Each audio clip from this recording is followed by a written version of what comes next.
can be restrictions on your fundamental rights in any area within the territory of India during the operation of a martial law. ठीक है, आगे बढ़ेंगे. So article 33 it empower the parliament of India. ये parliament of India को empower करता है to indemnify any government servant. You must remember this is very important. ठीक है, what does this word indemnify mean? Indemnification और indemnify करना क्या होता है? It means the protection. ये आपको समझना है. ठीक है, it means the legal exemption. ठीक है, मैं समझाता हूँ. ये जो आर्टिकल 34 है ये पार्लियामेंट को एम्पावर करता है कि parliament has the power to indemnify any government servant or any person for any act done by him in connection with the maintenance and restoration of the order in any area where the martial law was in force. आपको समझना है, parliament के पास power है that it can protect a person from और it can give a legal exemption to any government servant और a person. अगर कोई पर्सन ऑर्डर मेंटेन करना चाहता है या लॉ एंड ऑर्डर रेस्टोर करना चाहता है in an area which is under the martial law, अगर ये करने में वो कोई ऐसा एक्ट करता है विच abrogates or abridges the fundamental rights of people or which leads to the loss of life and property, the parliament has the power to protect that person. This is very important. ठीक है, और तीसरा point ये है that this article it empowers the Parliament of India to validate any sentence passed, punishment inflicted, forfeiture ordered or any act done under martial law in such an area. आपको समझना है. So article 34 it empowers the Parliament. Parliament को empower करता है कि Parliament can validate अगर कोई भी सेंटेंस पास हुआ, अगर कोई भी पुनिशमेंट दी गई, अगर कोई भी चीज़ फॉरफिट की गई, कोई भी ऑर्डर फॉरफिट किया गया, कोई भी एक्ट फॉरफिट किया गया, it is being validated by the Parliament of India in such areas under the martial law. So article 34 जो है it is all about the martial law.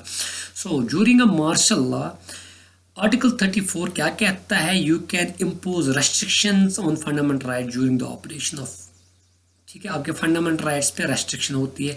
दूसरा, during the operation of martial law जो आपका parliament है इसके पास दो powers है. एक ऐसा पावर है that it can indemnify a government servant और अ पर्सन जो रेस्टोर करना चाहता है law and order in an area under martial law, उसको इंडेमनिफाई करता है.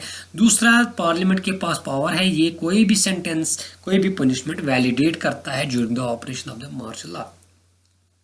ठीक है, और जो एक्ट है through which the parliament is indemnifying a person or a government servant, ठीक है, it cannot be challenged in the court of law for being in contravention with the fundamental rights. ठीक है, पार्लियामेंट ने एक ऐसा pact law पास किया जिसके under ये किसी पर्सन को इंडेमनिफाई करता है. ठीक है, एक पर्सन को बचाता है जिस पर्सन ने फंडामेंटल राइट्स वायलेट किए, जिस पर्सन ने प्रॉपर्टी को डैमेज किया, जिस पर्सन ने लाइफ को डैमेज किया. ठीक है, so if the law is protecting this person for the violation of the fundamental rights, still the law it cannot be challenged in the court of law. ये आपको समझना है. ठीक है, सो जो ये कॉन्सेप्ट है मार्शल लॉ का ये कहाँ से आया है? ये इंग्लिश कॉमन लॉ से आया है. मार्शल लॉ की डेफिनेशन हमारे कॉन्स्टिट्यूशन में कहीं नहीं दी गई है और in layman's language I can say it is the military rule. ठीक है, तो मार्शल लॉ क्या होता है? मार्शल लॉ एक ऐसी सिचुएशन होती है जहाँ पे सिविल एडमिनिस्ट्रेशन रन होती है बाय द मिलिट्री अथॉरिटीज़. ठीक है, और the military authorities they run the civil administration not under the rules and regulations of the civil administration but by or through its own rules and regulations. ठीक है, और these rules and regulations they are not framed within the ordinary law but they are framed outside the ordinary law. So martial law एक ऐसी situation है जहाँ पे military rule होता है, जहाँ पे हमारी सिविल एडमिनिस्ट्रेशन रन होती है by the military authorities और military authorities run the civil administration by their own rules and own regulations and not through the ordinary laws. So जो हमारे ऑर्डिनरी लॉज होते हैं और हमारी जो गवर्नमेंट होती है that is automatically suspended during the military rule and that is taken over by the military tribunals. ये आपको याद रखना है. That means it's It thus implies that there is the suspension of the ordinary law, ये आपको याद रखना है, and there is a suspension of the government by the military tribunals. ठीक है. So there is no specific or there is no express provision which authorizes the executive to declare a martial law. ठीक है, हमारे constitution में कोई भी specific provision नहीं है, कोई भी एक्सप्रेस प्रोविजन नहीं है जो हमारे एग्जीक्यूटिव को ऑथराइज करता है to declare the martial law. ठीक है. So it is all implicit with article 34. ठीक है, एक्सप्लिसिटली कहीं भी मेंशन नहीं किया गया है.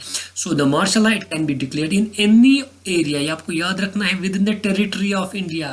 ठीक है, इंडिया के किसी भी एरिया में हम मार्शल लॉ को इम्पोज कर सकते हैं under extraordinary circumstances like war, like invasion, like insurrection, like rebellion, like riots or any violent resistance to law. ठीक है, under article 34 the martial law can be imposed on such grounds. ठीक है. so martial law का जो crux है, जो concept और जो इसेंस है, that is to repel the force by force. जैसे हम कहते हैं लोहे को लोहा काटते हैं, and the diamond cuts a diamond. so the force is used to repel the force for the maintenance and restoring of order in the society. It is the martial law. So martial law में क्या होता है, जो हमारी military authorities है, they have been vested with very abnormal powers. ठीक है, and they can take all the necessary actions and steps to restore the order. They can impose restrictions, they can impose the regulations on the rights of the civilians, and they can punish the civilians, and they can even condemn them to death. ये आपको याद रखना है. So they can lead to the loss of life and property, and they can violate all the fundamental rights during the operation of a military law, and they can be indemnified by the acts of the parliament, and such acts cannot be challenged in the court of law. ठीक है, जो हमारा military law है, it affects only the fundamental rights, ये आपको समझना है, and it leads to the suspension of the government and all the ordinary law codes. ठीक है, it is imposed to restore the breakdown of law and order, and it is imposed in only some specific areas of the country, and there are no specific provisions in the constitution for the imposition of the military law against the national emergency. ठीक है, तो national emergency के बरक्स ये effect करता है सिर्फ fundamental rights को, ये सिर्फ सस्पेंड करता है गवर्नमेंट और ऑर्डिनरी लॉज को, ये सिर्फ इम्पोज किया जाता है for the restoration of the law and order. ठीक है, और स्पेसिफिक एरियाज में इम्पोज किया जाता है. For any queries under article 34 of the Constitution of India, you can comment below the video on my YouTube channel Genesis Academy by Dr. Sajjad Wani. Thank you so much for watching.